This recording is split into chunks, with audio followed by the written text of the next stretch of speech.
আজকে জেলা শাসকের সামনে আমরা অবস্থান বিক্ষোভ জানাতে এসেছি। পশ্চিমবঙ্গের পুলিশ মন্ত্রী পশ্চিমবঙ্গের পুলিশ মন্ত্রী উনি ভুলে গেছেন উনি বাংলার পুলিশ মন্ত্রী। তাই ভুলে যাওয়ার দরুন বাংলার পুলিশদেরকে দিয়ে ওনার দলের ক্যাডারের কাজ করাচ্ছেন। পুলিশকে দিয়ে যারা প্রতিবাদী, যারা ন্যায় বিচারের দাবিতে রাস্তায় নামছে তাদেরকে আর তাদের প্রতিবাদ আটকানোর চেষ্টা করছে, তাদের প্রতিবাদ আটকাচ্ছে। আপনারা দেখছেন সামনে কত বড় ব্যারিকেড তৈরি করেছে। আমরা এখানে শান্তিপূর্ণ বিক্ষোভে সামিল হয়েছি।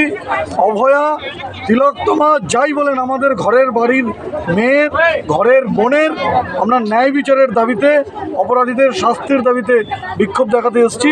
পুলিশ অতি সক্রিয় কীভাবে রয়েছে আপনারা দেখেছেন। আমাদের মহিলা কার্যকর্তারা রাস্তায় বসে এই নারকীয় ঘটনার প্রতিবাদে, ন্যায় বিচারের দাবিতে, দোষীদের শাস্তির দাবিতে রাস্তায় বসে আর অবস্থান বিক্ষোভ করছে। মহিলা পুলিশের সাথে আপনাদের মহিলা কার্যকর্তাদের ধস্তাধস্তি হয়েছে। আমি একটু আগেই বললাম, রাজ্যের পুলিশ মন্ত্রীর পুলিশ, উনি পুলিশকে তার দলের কর্মী হিসেবে, দলের ক্যাডার হিসেবে ব্যবহার করছেন। যার দরুন কি মহিলা পুলিশ কি পুরুষ পুলিশ।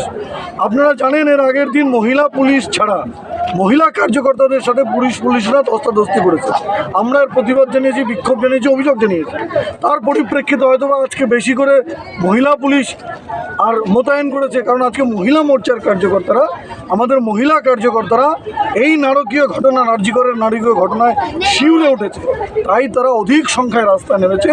মহিলাদের সংখ্যা বেশি ছিল, সেই জন্য হয়তোবা তারা মহিলা পুলিশদের আজকে বেশি পরিমাণে মোতায়েন করেছে, তাদের সাথে ধস্তাধস্তি হয়েছে। আমরা কারোর সাথে ধস্তাধস্তি করতে আসিনি। পুলিশের সাথে আমাদের শত্রুতা নেই, কিন্তু পুলিশ মন্ত্রী যে সিস্টেম, পুলিশ মন্ত্রী, পুলিশের যে মন্ত্রী, সেই মন্ত্রী পুলিশকে যে তার দলীয় স্বার্থে ব্যবহার করছে, সেইখানে আমাদের আপত্তি। এই সিস্টেমের বিরুদ্ধচারণ আমরা করছি, ন্যায় বিচারের দাবি আমরা করছি।